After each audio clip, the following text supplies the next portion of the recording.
Hey guys, EllyLover95 here, and welcome to my first video of 2017. Now, I'm sorry I didn't put out a lot of videos last year, but I was very busy with my personal life to put out any videos. I tried to record some videos, but I had technical difficulties, technical hiccups, every which way. But I'm back making new videos for you guys, so I'm going to stick around for a while. Anyways, today what I got for you guys is a review of an old 90s cartoon show from Disney. Now, this Disney TV series is actually one I discovered last year and have fallen madly in love with, because I just love it all around. So before we talk about that, let's talk about the thing this is based off of, The Jungle Book. Now, The Jungle Book was, and before you think, no, I'm not talking about the one that was released last year. No, I'm talking about the one from 1967. That one I also saw last year and I fell in love with. Before, the comment section, no. Comments, stop it now. Comments, no. Before any of you get all up in arms, I didn't watch a lot of Disney growing up. The only movie I actually really saw when I was young was Dumbo, so that pretty much says a lot. But I see you starting comments. Stop it now.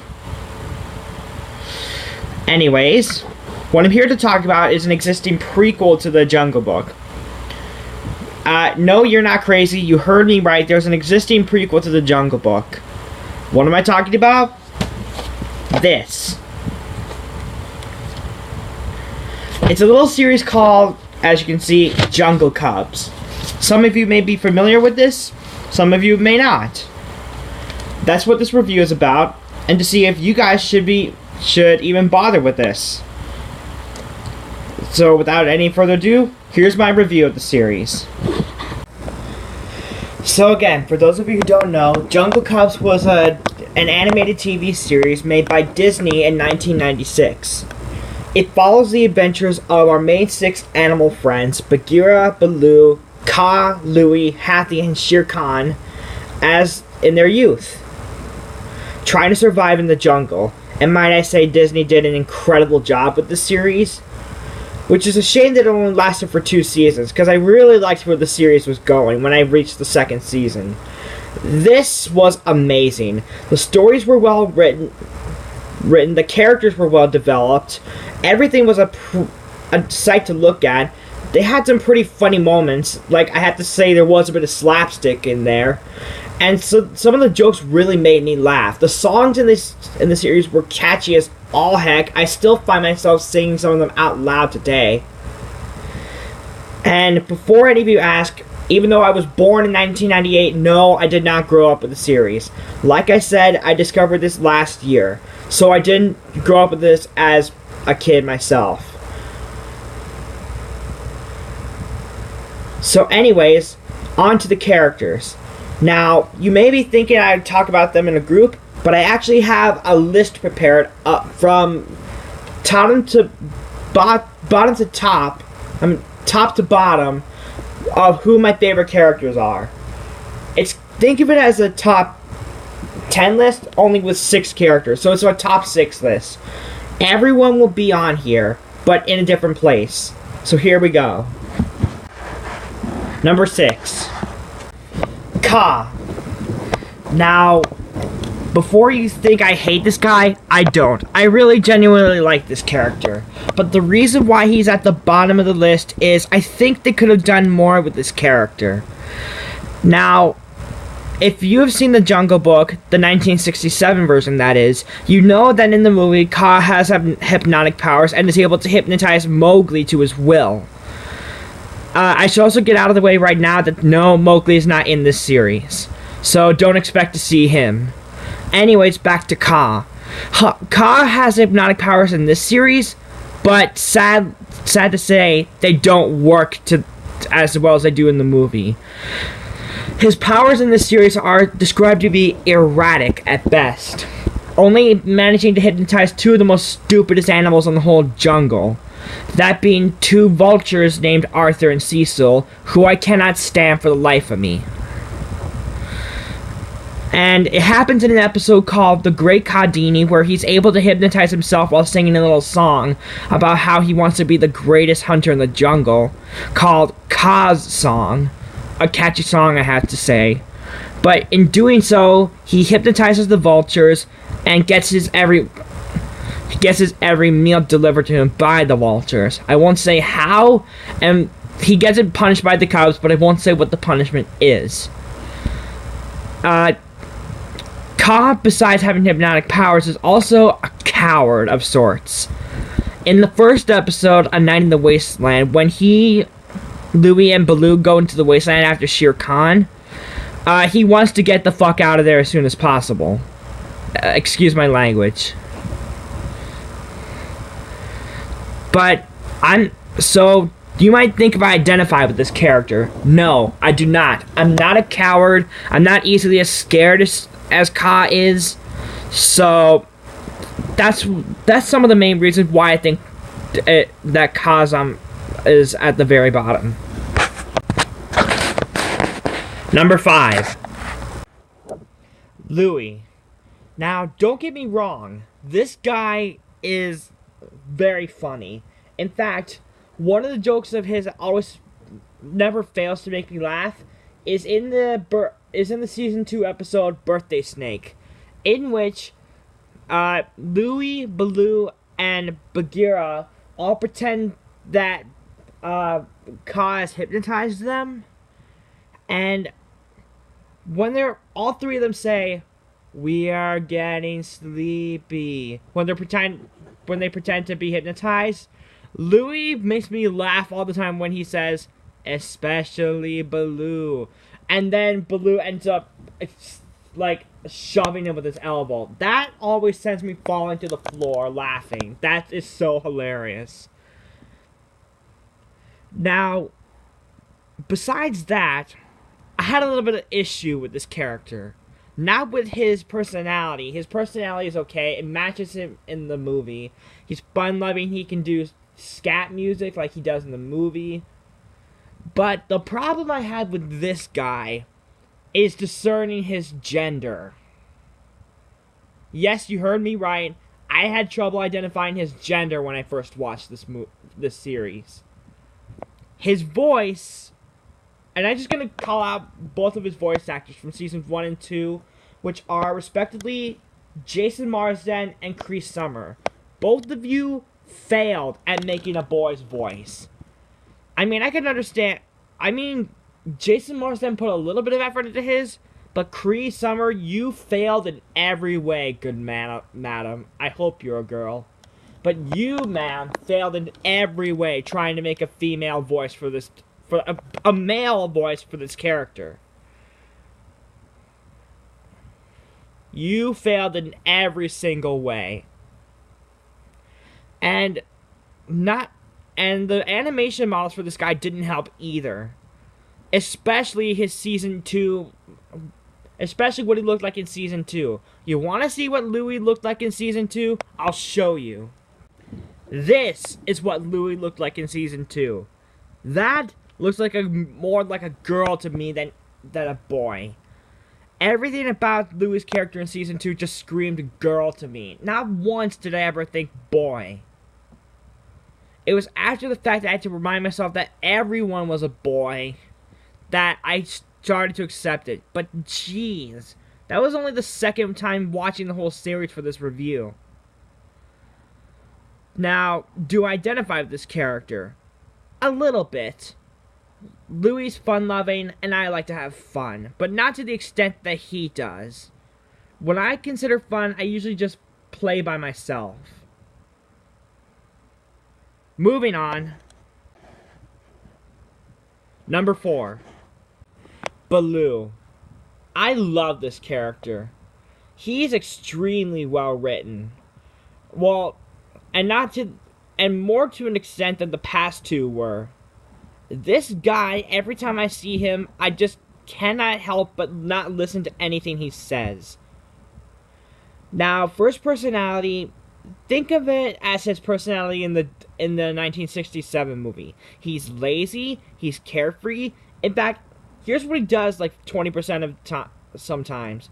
20% of the time he's hanging out with the cubs, 20% of the time he's eating, 20% of the time he's sleeping, another 20% of the time he's scratching his back, and another 20% of the time he's hanging out with Louie because apparently they're best friends. How does that work? Don't ask me, ask the writers. But I love this character. And one of the episodes I love that he's in is Bare Necessities from the first season. He is just lazy. He is just as lazy as he can be in this episode, while the Cubs are trying to get ready for the rainy season. Bagheera, and in a little crash course, Bagheera asks him to touch the top of a tree that's like upright. This little cub uproots the tree, walks over to the top, and touches it. Now that's something you expect this guy to do. That's just laziness right there. And I love him for it.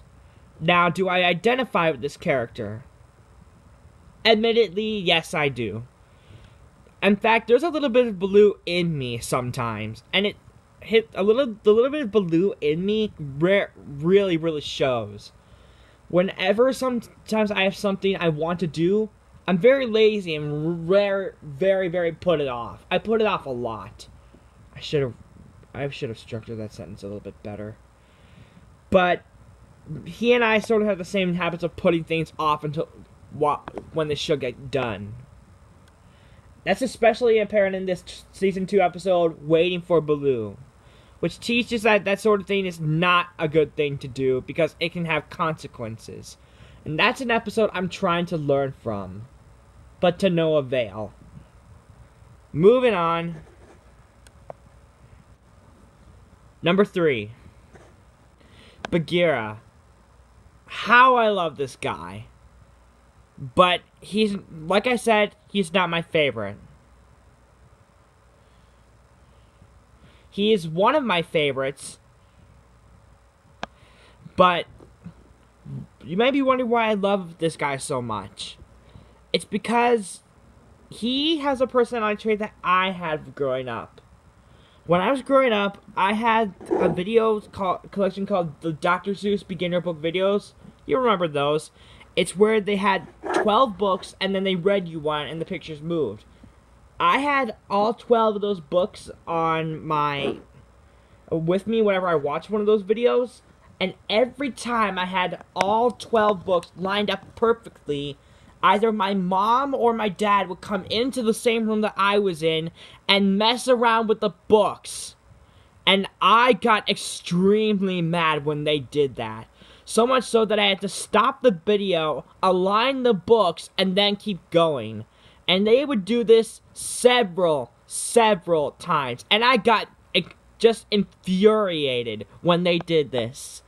And if Bagheera were in my situation, he'd probably act the same way too. Bagheera is all about his personality is about keeping things neat and tidy. You could probably argue that he has OCD, which I wholeheartedly agree with. He likes to keep his fur clean, likes to keep everything around him clean. He even likes to keep the jungle clean. So much so where, like in an episode, Hairball, when he coughs up a hairball in front of the whole jungle, he runs away, thinking he can never show his face again. That's how OCD and embarrassed this guy can get. Like I said, he's very well written, very funny character, still not my favorite. Number 2. Hathi. Now I know I can hear you guys typing in the comments. The elephant is your number 1 favorite character? Blasphemy of the highest order. And I know it's pretty odd for my number 1 character to not be an elephant, seeing how elephants are my favorite animal. But I'll tell you guys this. Hathi was originally my favorite character, but he got knocked back to the second place spot by some pretty stiff competition. But anyways, the reasons why I love this guy in comparison to the number one spot is that, first off, I just want to call out his voice actor. His voice actor is none other than the legendary Rob Paulsen. You heard me right. Rob Paulsen. The man responsible for giving us the wonderful voice of Yakko Warner and other characters such as Pinky the Mouse,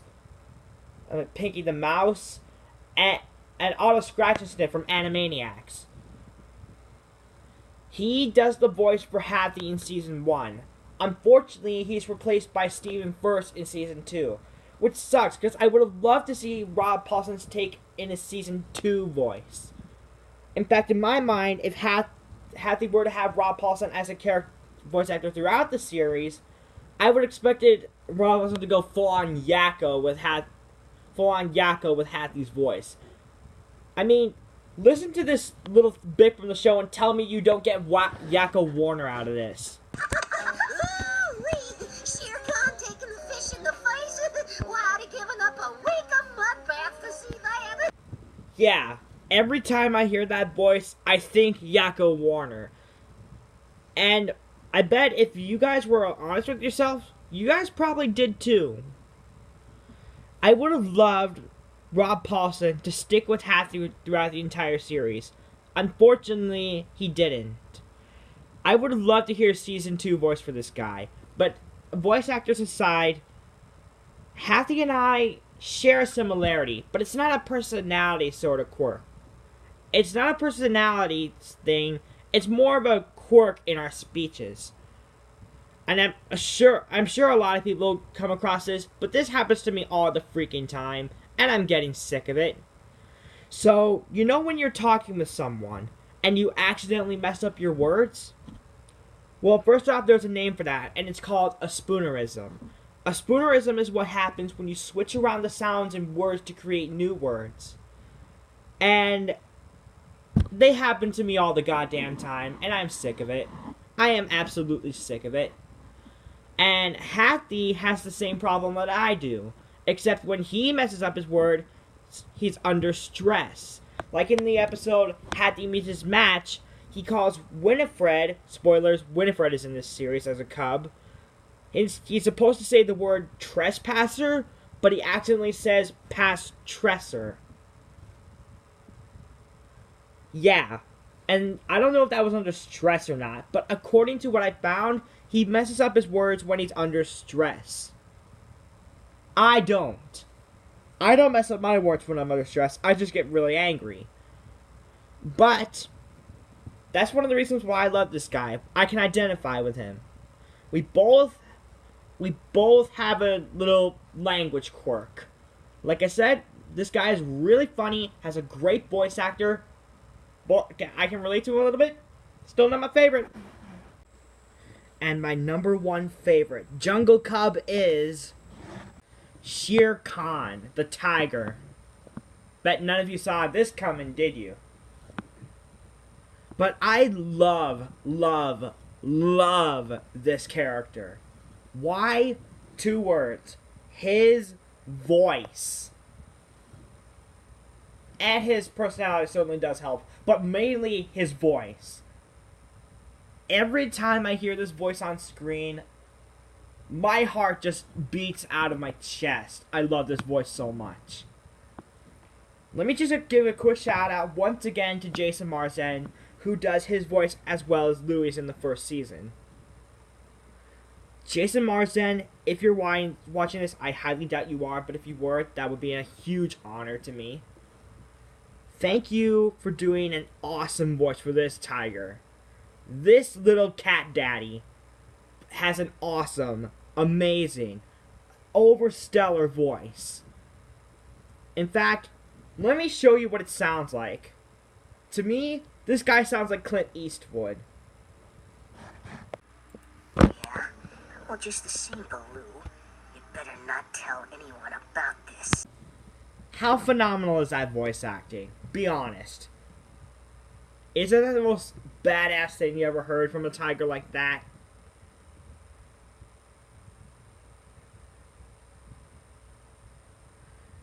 Anyways, enough harping on his voice. Let's get on to the character himself. This little kitty actually sees quite the personality change between here and the 1967 movie. In this series, he's more of a bully. Which is ironic because I love picking on this character a lot.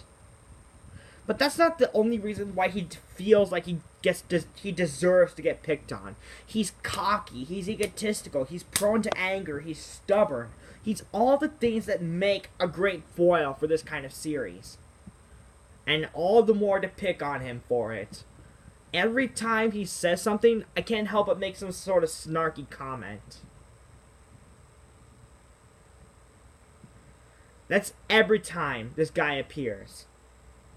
In fact, I while watching the series again for the second time, actually took a total count of how many times each character appears in the series. You want to know how many times Shere Khan appears? 23 times throughout the entire series. Now, he's not the character who has appeared the most times, mind you. In fact, Louis is the winner of that title.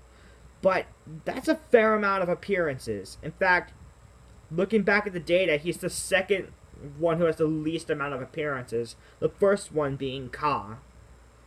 But anyways, enough of the statistics. I don't want to dwell on that. That's just what I did in my spare time while watching this for the review. If you were to ask me if I identify with Shere Khan, you may not think of me this way, but the answer to that is a definite yes. Now, that's not all the time, mind you. I'm not always that cocky, egotistical, prone to anger, or stubborn. It's just that sometimes that side of me can show. So you might say the tiger in me comes out. And when I say the tiger in me, I'm specifically referring to this guy, not Tony the Tiger. Sorry, Tony the Tiger fans. I'm specifically referring to this little wild cat. So, what else can I say about this guy? He is amazing. And any episode starring him, I wholeheartedly welcome. In fact, you wouldn't believe this, but the first episode he actually is actually centered around him involves a classic TV trope, amnesia. Yes, you heard me, amnesia. In fact, this episode is called Sheer Bliss, where the title of this episode is actually spelled like the first part of his name, S-H-E-R-E, not S-H-E-E-E-R like the normal word. It's actually spelled like his name. The pun is actually quite clever, if you ask me. Now then, I also want to point out that most of the slapstick comes from this guy. And am I the only one who feels like the slapstick that comes to this guy is related to Tom and Jerry? I don't know. There's just something about it that screams Tom and Jerry with this kind of slapstick. I mean, he gets slapped in the face by an armadillo in Sheer Bliss. And Tom gets slapped in the face all the time by Jerry. And also later near the end of that episode, he bonks his head on the top of a tree branch to reverse his amnesia.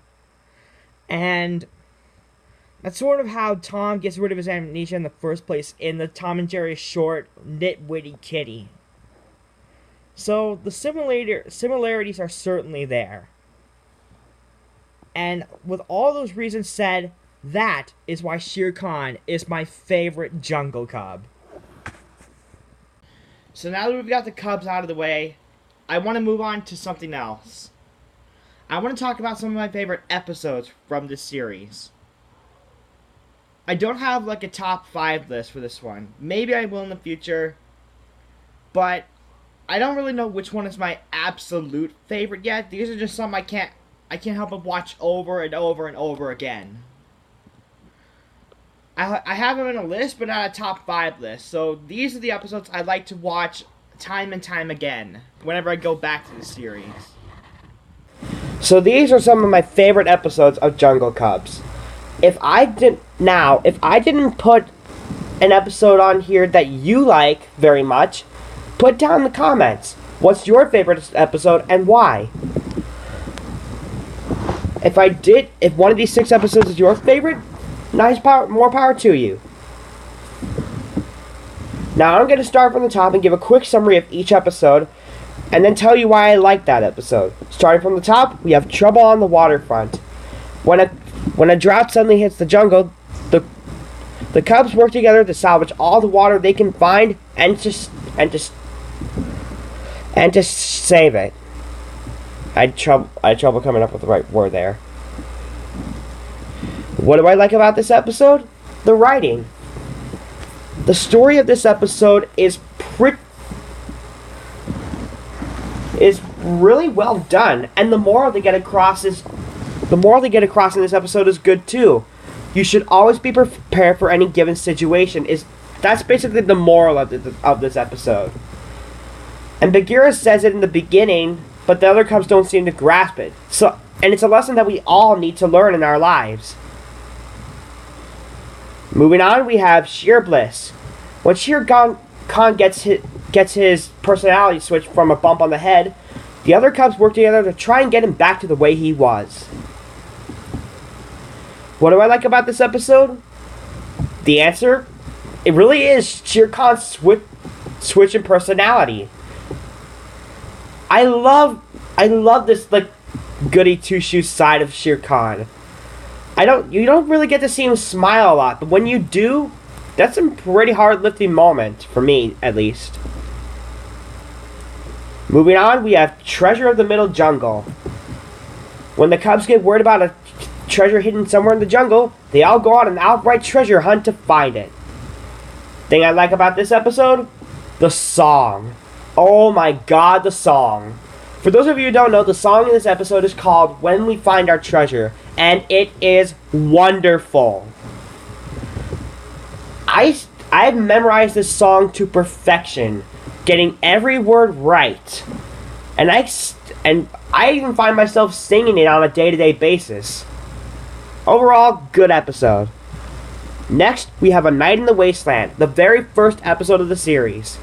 Shere Khan tries to prove his bravery by going into the wasteland when he's not supposed to. What do I like about this episode? Again, the song is incredible. The song Take Your Sweet Sweet Time is incredible. It's really a good reminder that we should all enjoy our moments in life while we have them, because we won't be around forever. Moving on, we have Tree for Two, a season 2 episode. When Bagheera and Louie's trees get destroyed in a thunderstorm, they both have to find new trees and end up moving in with each other and try to get over their differences. My favorite thing about this episode it's not my favorite thing, but what caught me off guard was their reference to the Three Stooges. I don't know why they put that in there for any particular reason, but good on them for putting in a reference to something kids don't even know yet, or haven't even heard of at this point in time. It's a nice callback for the adults, and I find it really, really cool that they put that reference in there. Aside from the reference, surprisingly, you may not think this, but I actually find it kind of cool when Louie and Bagheera are yelling at each other. Moving on to the last episode on this list, we have Nice Tiger. Shere Khan does all kind of rotten things just to prove how nasty he can be. My favorite part of this episode, what I like about this episode, is honest to God, hands down, the twist ending. When I saw this episode the first time, I didn't see it coming. I thought it was just going to be him doing mean and nasty things through and through. What's the twist ending? I'm not saying. You'll have to watch it to find out. So that, my dear viewers, is my review of Jungle Cubs. And for those of you wondering, no, I'm not tackling the songs because look at the length of this video. I need to wrap this thing up. So, is Jungle Cubs a good series? In my opinion, yes. The answer is yes. It's a phenomenal series in my opinion. The stories are well written, the characters are well developed, everything is a sight to look at, and each adventure is just pleasant. So, how can you may be wondering how I'm going to recommend this to you guys. I can in quite a matter of ways. 1, I can recommend this to people who haven't, and I repeat, haven't seen the original Jungle Book movie. If you haven't seen the original movie made in 1967, check this out first, then see the movie. A lot of things will make a lot more sense to me. Like the part in the original movie where Bagheera says he knows the wolf pack. If you ever wondered why Bagheera knows the wolf pack, this series will answer that question. Which brings me into number 2. If you have seen the Jungle Book movie, check this out. If you ever want to know how they spent their days as kids, what they were like when they were kids, this series has got you covered. And again, it will answer some unanswered questions for you, like how Bagheera knew the pack of wolves in the first place, is all explained in this series. And number 3, if you are a die-hard Disney fan and you must see every Disney TV show there ever was produced, this is another one to add to your collection of Disney shows that you've seen. Definitely check out Jungle Cubs. With all that said and done, I'm Ella1195. If you liked this video, smash that like button. Smash it good, because it deserves it. Jumbo would appreciate that. Also, if you really like the videos I make, hit the subscribe button and to be notified of when I post. I promise you guys there will be more videos in the future. I absolutely guarantee, I promise. I've just been really busy. That's why I didn't get barely any out last year. Until then, this is Ella1195 signing off. See ya, guys.